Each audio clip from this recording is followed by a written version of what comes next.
Hello, my beautiful souls, and welcome. I just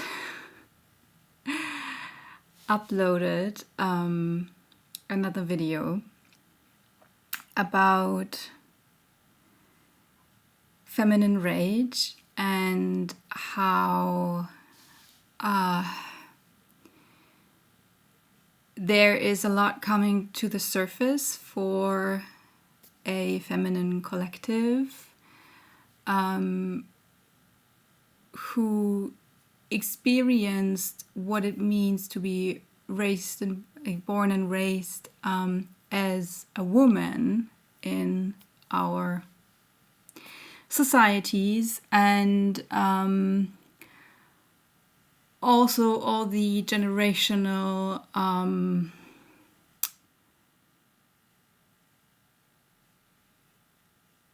influence and the impacts this still has on us today as women. And it was a lot about labor and how much labor women have been and still are putting in, and don't feel valued for it, don't feel seen for it. I have to say it was a very, very intense energy to work through. It was pretty dense, which always speaks about that it's an energy that's not like that has been there for a very, very long time, and it's very like deep and not worked with, looked at a lot.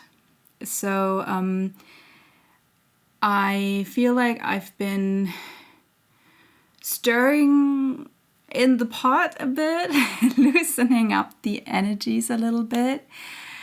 But now, after uploading it, almost immediately I got this rush of energy coming in, and it was this, and it still is, this insane headache, which is always a sign for me that it's a masculine collective that's coming through. And so I pulled a few cards to make sure that I'm on the right track. And yeah, it feels very much like a response to that video, or I feel like it's something like, hey, we want to be seen too. And I want to say at the very beginning, I do see you. I always see you. And I think that's part of the message that came through with the other video, with the other, like the feminine side of things. A huge point is that the feminine always worried a lot about the other side. And now it's time to step into their own energy and into their own power, which also means to acknowledge all the times when they have not been seen. And of course, now they're starting to drill.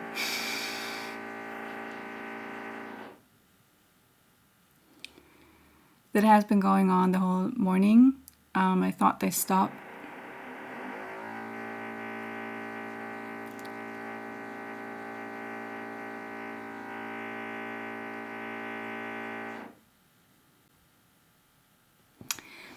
Okay, so I sat through that. I hope they're going to be quiet now.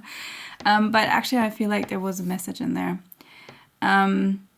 With the drilling, this reminded me very much about construction work, really, which is, for the most part, a very masculine labor, an area of profession that is very much dominated by men and always has been.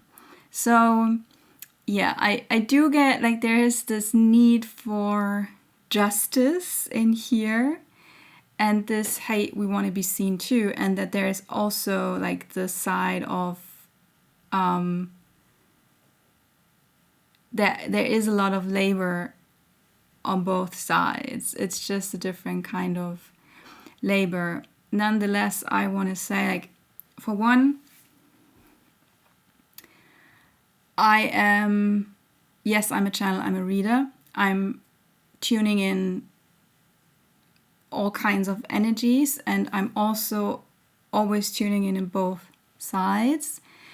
At the same time, I'm a woman, and I have the experience of being a woman in this society, and so I can sometimes maybe speak more for the feminine side, although I'm very open, of course, to receiving the masculine side as well. And if you followed my channel up until now, you probably know that, you see that, and I also try to acknowledge the masculine side. And I'm channeling a lot for the masculine side, and I also do know that there are a lot of masculines already subscribed or like in this in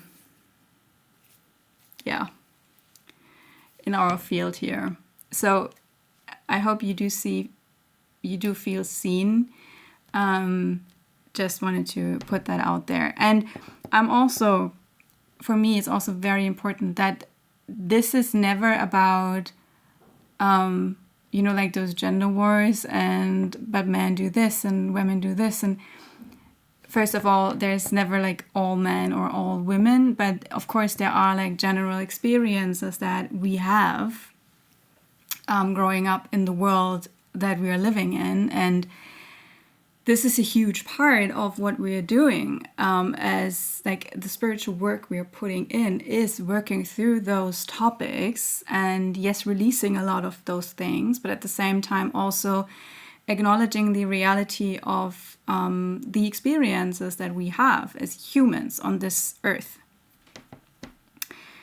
Let me just quickly go over the cards here, because I've basically said it. Like, for one, the observer came through, which was also part of the message that I just posted, where I talked about I talked about two different paintings, and I feel like coming back to that. I feel that this has to do with this whole energy. I was already wondering yesterday why, because there came a second painting through. First, I was only talking about one.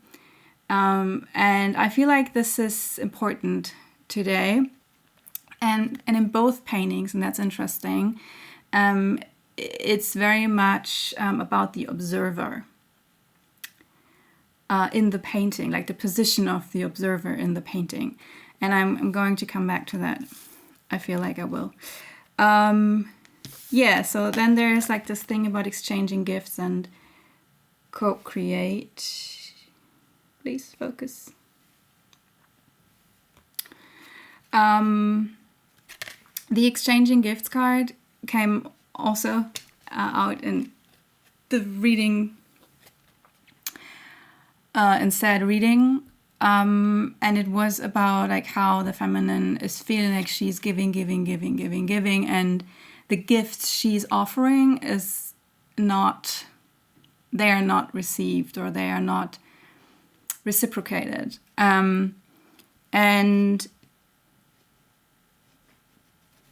So with this co-creation card, this is very much talking to me about how everything is a co-creation. So of course it is also about taking responsibility for if I feel like I'm giving but I'm not being reciprocated in a way that feels fair to me, then it's my responsibility to work on that, to change that, to leave certain situations, to make changes in my life so that I am surrounded by people who do see, who do value what I have to give. And this is, of course, this is for masculine and feminine, like men and women both. Because of course we have like all the energies inside of us.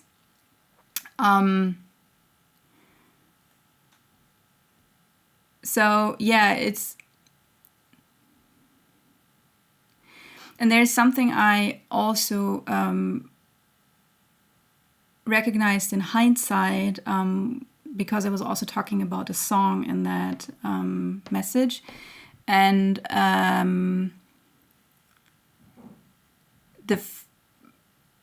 there was something I recognized in the lyrics afterwards, where there was this question about why the other side is doing that. Like, why is my labor not valued? Or why are you holding on to me? Why are you keeping me hostage, basically? Or why do you feel you have to keep me hostage?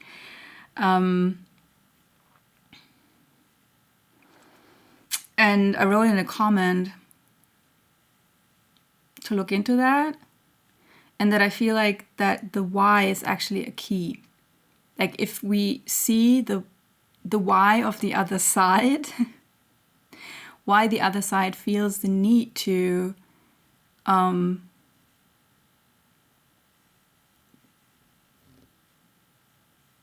control.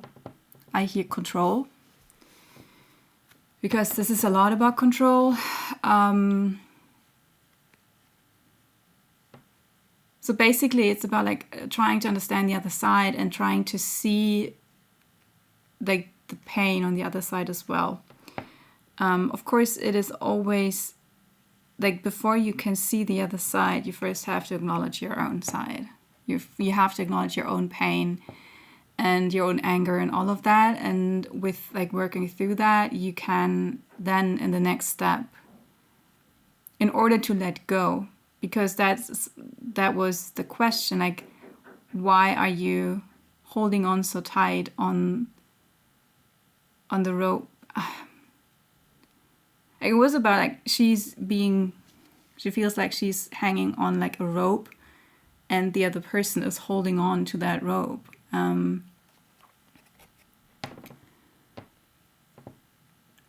And yeah, this question about like, why do you feel like you have to cling on when obviously this is not a good situation for both of us? It's this is a tricky energy right now. I kind of feel like I'm running in circles a bit, and that like it doesn't matter what I say, I always feel like people can receive it in the wrong way. I trust that you don't, because I also trust that people that are drawn to my videos, they have like a broader understanding of things.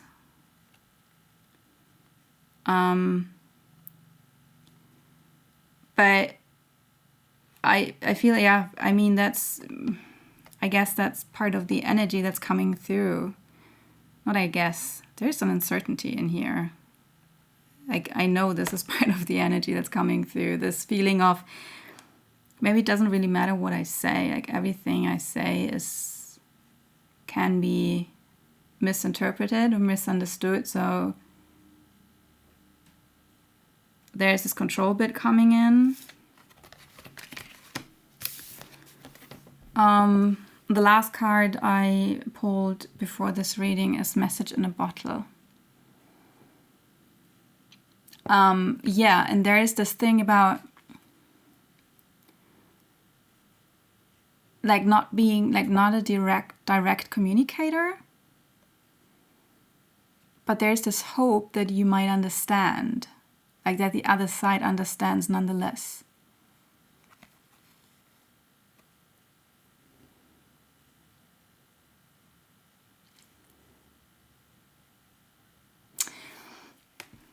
I'm brought back to those paintings I was talking to. This is such a complex energy. I mean, I've been saying that before, I think, but I feel like this masculine collective, like, you're so complex. I mean, I love it. I dig that kind of stuff, but I feel like you are partly overthinkers, and then like you are able to have like all those complex. They're like I feel like they're all those mind constructs, and I hear, is it genius or is it crazy? And maybe a little bit of both. Guys, what's going on here? All right, so this was the one picture I was talking about, and it's of course not really focusing now. I'm afraid that I don't have a physical picture of the other one that I want to talk about. I'll try to describe it as well, like as good as possible, and you just have to maybe go and look it up. Maybe you can pull it up while I'm talking about it. It's from Edouard Manet. It's called Olympia. And I think it's from 1863 or something, 1860s, early 1860s. And he painted it, like he was a French impressionist in Paris, and he painted the painting for the Parisian Salon, which was like this huge exhibition where everybody wanted to be in, and like the whole city went there, and it was like this. It was a major event, and it could make or break an artist. In Manet's case, he submitted this painting, which was called Olympia, and you would see, like, for one, the style of the painting was, for those days, quite provocative, because he was painting in a very modern way.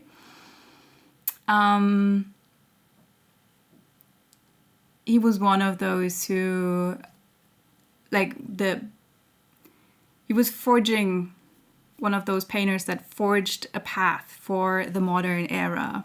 So Manet is actually, he's gorgeous. I love Manet.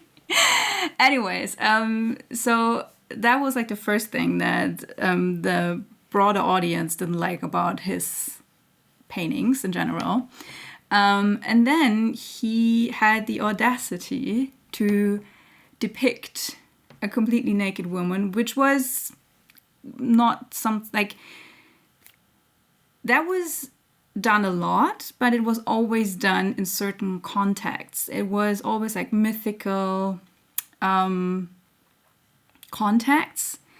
If you had like a painting that was, like I said, drawing on myths or maybe historical backgrounds, biblical backgrounds, even like anything like that, it was okay to show nudity. But what Manet did, he painted that woman. She was lying on a bed and she was looking straight at the observer, straight at the person watching, and like she was lying on this couch or bed, something like that, and completely naked, and a black cat next to her. Like, there are several things in the painting that make it clear for the observer of that time and us art historians nowadays. If you don't know, I have a degree in art history, so if you were wondering why is the woman talking so much about art, well, that's why. So for like the observer at that time, it was clear that he was showing a prostitute. And he was actually calling out the Parisian hypocrisy of like the bourgeoisie at this time. That like for the middle and upper class, it was completely normal as a man to have a mistress or to go to certain establishments where you were entertained in all kinds of capacities by women. And everybody knew that. It was just common knowledge, but it was not talked about. And for like women at that time, from that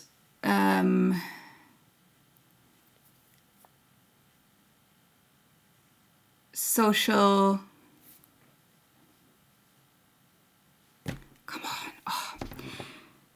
Sometimes it's so hard to find words. It's like when I'm in this space, it's really hard to find words. I'm sorry. Women of that social status, they were under a lot of pressure to be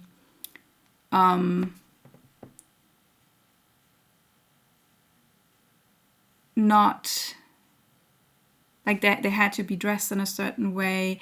It was even a scandal when a woman was like climbing onto a lorry, for example, and you could see her ankle. Like that was like she was already a very loose woman. But at the same time, it was very well known that all the men would go to certain establishments and just live freely, in whatever way they wanted to. And so for Manet to paint a woman like that and to have her in like in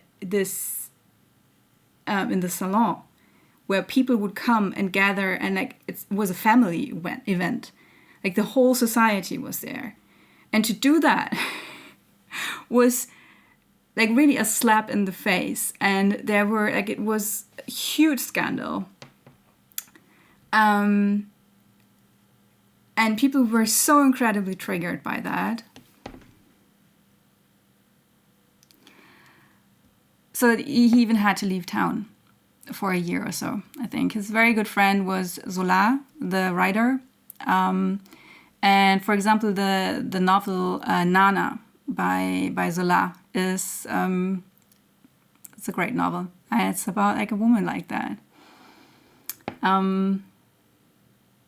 So yeah, he was always writing to Manet, and like in his letters was talking about like how people were like, how is the atmosphere in Paris right now?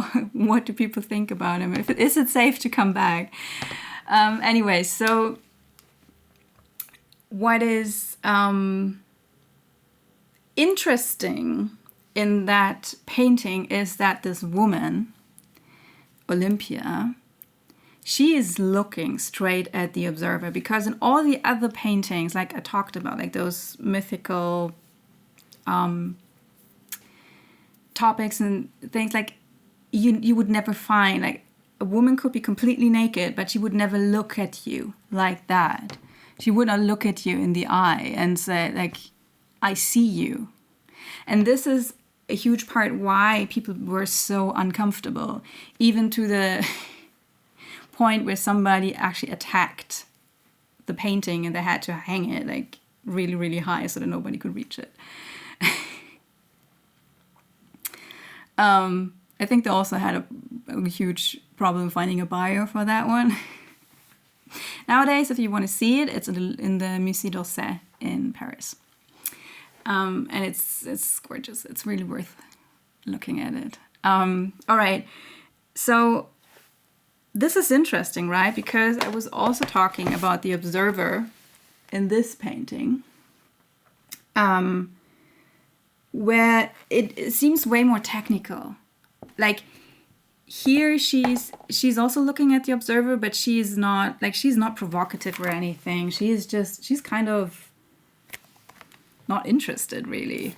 It's like while I'm doing this mechanical labor, I'm ironing something, and well, you're looking at me, so well, I don't really care. And so the relationship between the two is very distant.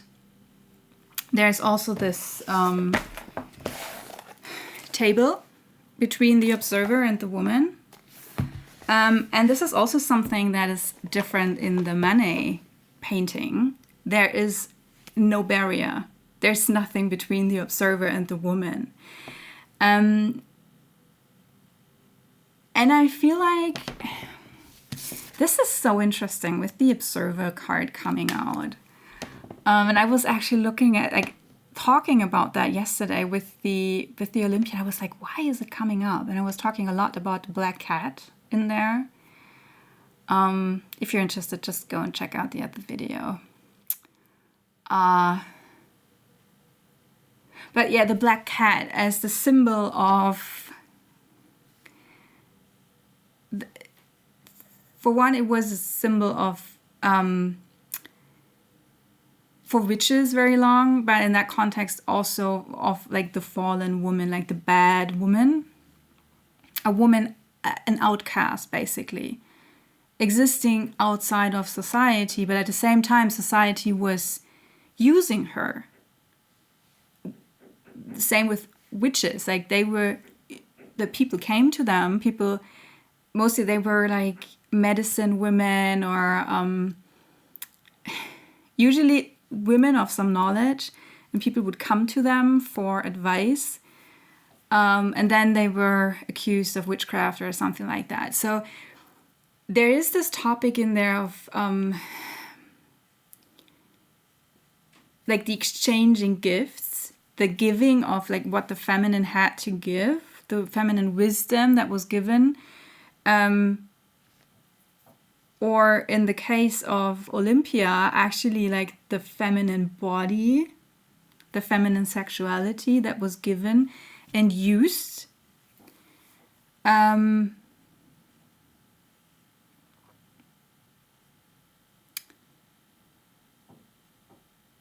Yeah, right. The black cat was symbol of that. And in the other reading, what was shown was when like we work through that anger energy now, but what's at the end of that is actually, and there was this, I don't have the card here right now, but there was this tarot card with the 9 of Cups, and it was a cupboard with 9 cups in it, and the black cat was sitting on top of it, and she was just like this reigning queen up there, not giving a shit about what people think of her. And that is also the thing with the Manet painting. I think like from the letters he wrote, it showed that he was a little bit surprised. I don't know if he really was that naive that people would react this offended. But what he basically did is that he showed the Parisian society, I don't give anything about like what you think about me. I don't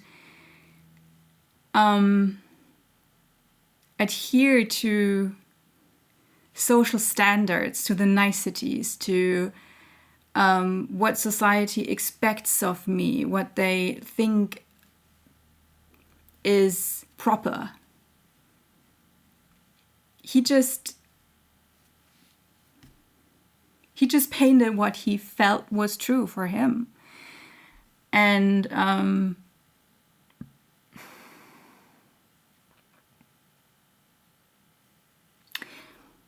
at the same time, he was positioning himself as, you could even maybe say like as an ally to the woman in the painting, because, and I think that is part of why I love this painting so much, because he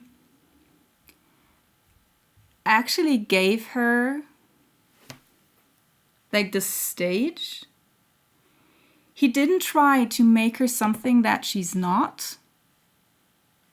He showed her, and also like her body, the shape of her body, that was also critiqued because people were saying like she's ugly, like she's too thin.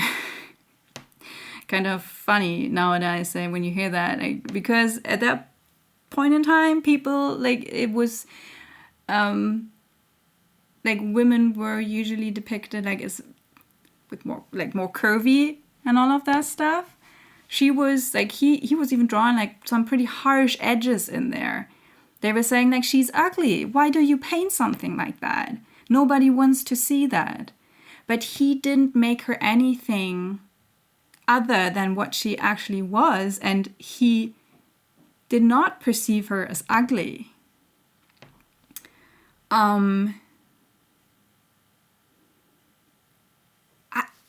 To me, it's like he doesn't judge anything. He doesn't say like she's beautiful. He doesn't say she's ugly. He just paints what is there, and he's just observing. And actually, Degas is doing the same in this picture. Like he's observing too, but it's way colder. There's, like I said, this distance between the subject, the fact that I'm saying subject, the person, the woman, and the observer. There's this barrier in between, so it's feels maybe a little bit safer, but it's also colder.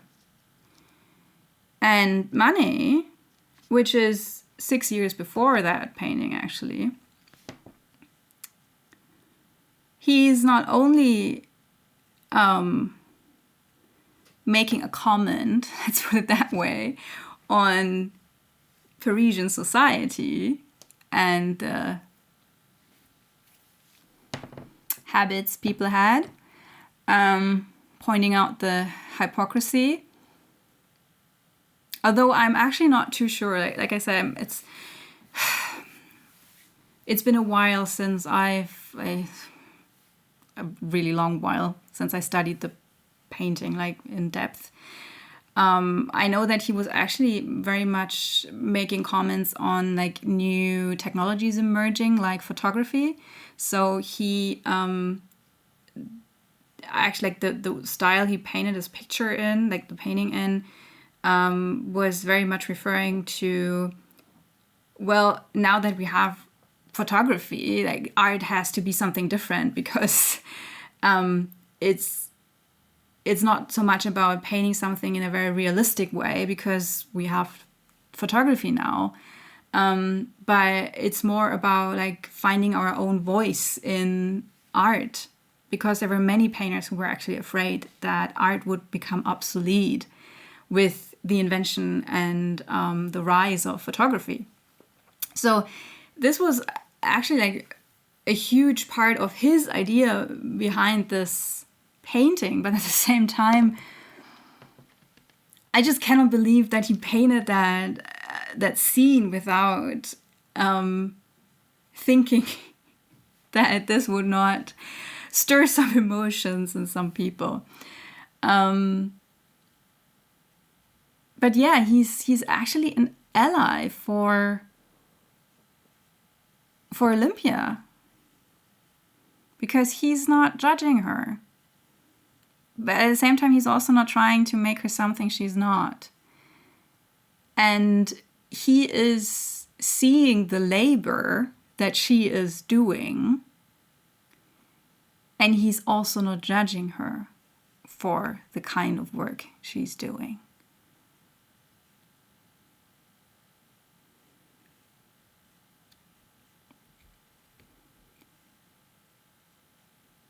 This is so interesting. There's something in there, but I cannot really...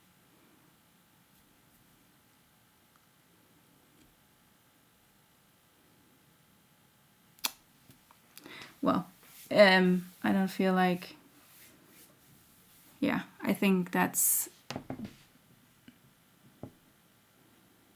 it for that.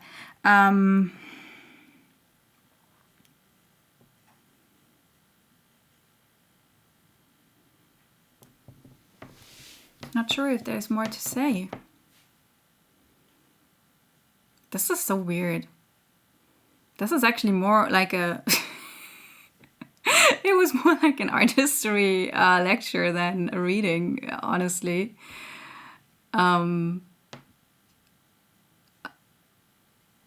Funny thing is, like, I feel like the satisfaction now. I feel like I just saw a man in my mind's eye, just like leaning back, like, I'm happy now. I'm satisfied now. I'm not really sure what to make of it. Maybe it was that... Oh yeah, now I hear another song, a line of another song in my head. It's not all men.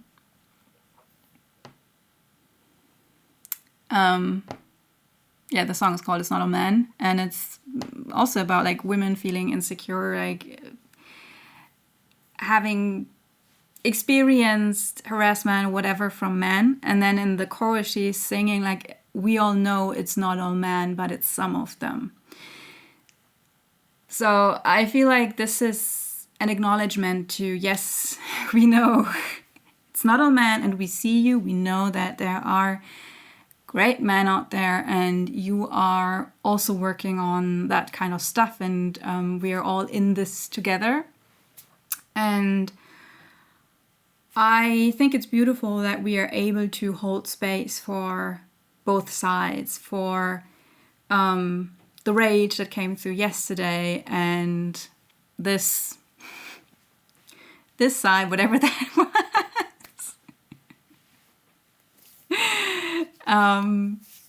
Me nerding out about art history. And if I had known, I do remember Olympia, that was the very first paper I wrote in my art history course. Like I was an art history major, and that was the very first paper I wrote. So it's funny that it's coming out now. It's all making sense in the end. Now I know what I did that for. Now I know why I have my art history degree. All right. Yeah, I feel like this is complete. I thank you very much for being here. I would love to hear from you in the comments if you have anything to add or any like ideas about like thoughts what I just talked about today. And I will put the I think I will put Olympia in the thumbnail. I see if it fits, but maybe I'll put her in there. So that you at least have an idea of what kind of painting I'm talking about. All right. I love you so much. Thanks for being here. Thanks for holding space. Thanks for putting in all the work. And I'm looking forward to seeing you in the next video. Until then, take care.